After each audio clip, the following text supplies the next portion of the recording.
Assalamualaikum warahmatullahi wabarakatuh.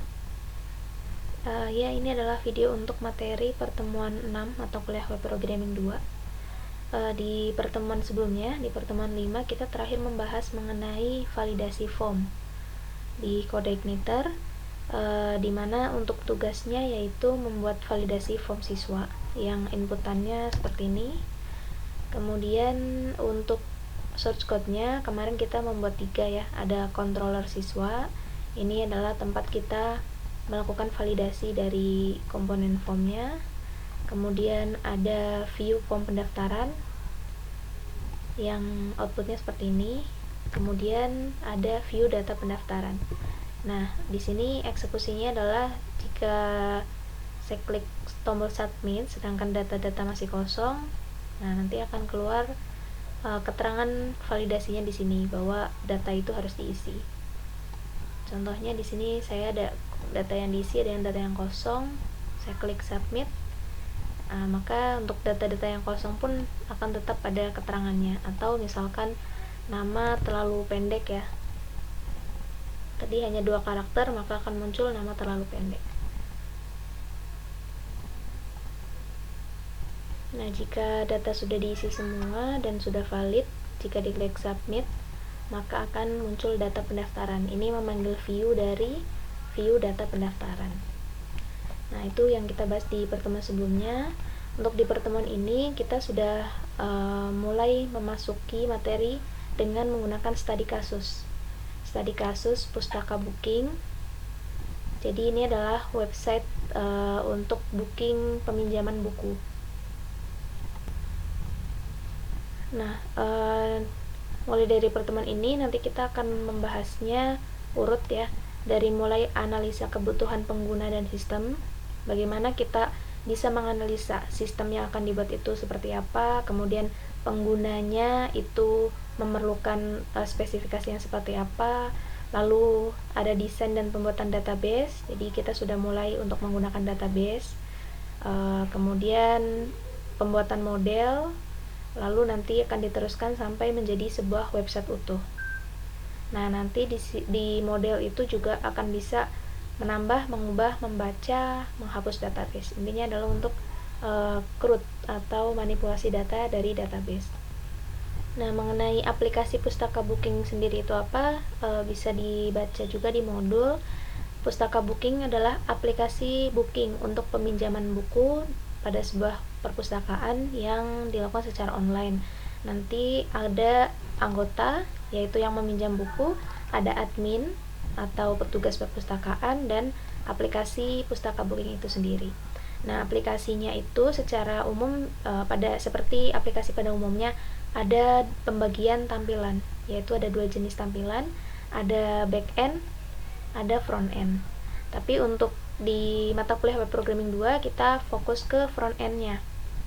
Untuk back end-nya. Nah, sedangkan front end-nya itu akan dibahas di web programming 3. Jadi di semester berikutnya. Kita untuk di semester ini akan fokusnya ke back end atau untuk tampilan admin biasanya, atau untuk ketika pengguna sudah login kalau untuk back end. Nah, aplikasi ini adalah aplikasi berbasis web yang dibuat untuk booking buku yang akan dipinjam oleh anggota perpustakaan. Tujuannya adalah agar memudahkan dari pengguna mencari buku dan meminjam. Jadi sebelum datang ke perpustakaan untuk meminjam buku, pengguna itu bisa mencari dulu buku yang diinginkan, lalu di booking. Nanti bisa sudah di booking baru bisa dipinjam seperti itu. Nah, logika dari program ini yaitu nanti pengunjung harus mendaftarkan diri dulu menjadi anggota. Lalu setelah menjadi anggota, maka baru dapat melakukan booking buku. Nah, bookingnya itu maksimal 1 kali 24 jam. Jika melebihi dari 1 kali 24 jam, maka nanti bookingnya akan otomatis dibatalkan.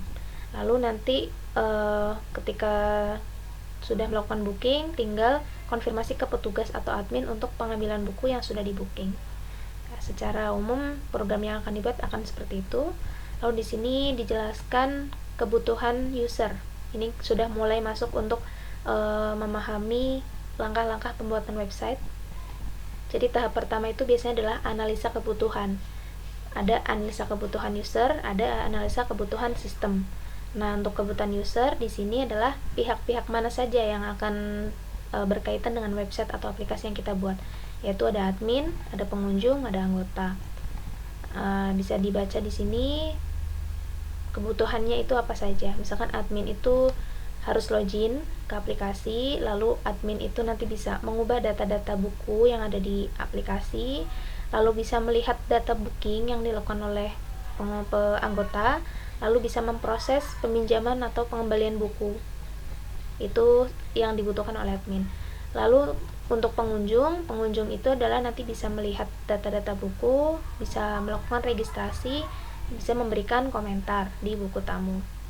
Untuk anggota itu nanti harus login ke sistem pustaka booking, lalu bisa melakukan booking pada buku-buku yang diinginkan, lalu mencetak bukti booking buku yang akan dibawa ketika mengambil buku yang di booking.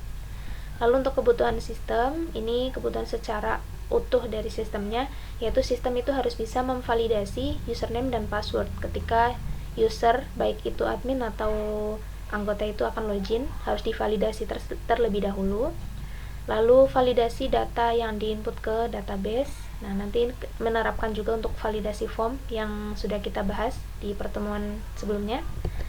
Nah, kemudian nanti sistem akan memblokir atau memberikan notifikasi kepada pengunjung yang melakukan booking tapi tidak login terlebih dahulu. Jadi pertama harus login dulu untuk pengunjung sebelum melakukan booking. Lalu nanti booking akan terhapus secara otomatis jika melebihi waktu booking, yaitu 1 kali 24 jam. Lalu ada kalkulasi denda jika terjadi keterlambatan pengembalian buku. Lalu bisa melakukan pencarian, sistem bisa melakukan pencarian buku yang diinginkan oleh user. Nah, nanti untuk persiapannya banyak setting yang harus kita lakukan, seperti setting base URL, lalu nanti memanggil library, memanggil helper, kemudian untuk instalasi sudah ya, jadi tidak akan dijelaskan lagi. Nah, di sini ada setting base URL, jadi kita mulai dari setting dasarnya, nanti bisa diikuti, mungkin nanti saya jelaskan di video berikutnya untuk settingnya. Kemudian di sini juga nanti kita harus membuat database-nya terlebih dahulu. Nah, untuk database, pembuatan database sudah bisa dipahami lah, untuk di WP1 kan sudah dijelaskan, jadi nanti bisa langsung dicoba. Nah, mungkin nanti di video selanjutnya saya akan membahas di tutorial langsung ke programnya, seperti itu. Jadi nanti untuk setting dan pembuatan database silakan dikerjakan terlebih dahulu. Nanti di video selanjutnya saya sambung untuk tutorial lebih lanjut, mulai untuk melakukan codingnya, seperti itu. Ya, terima kasih atas perhatiannya. Kita sambung di video tutorial selanjutnya. Wassalamualaikum warahmatullahi wabarakatuh.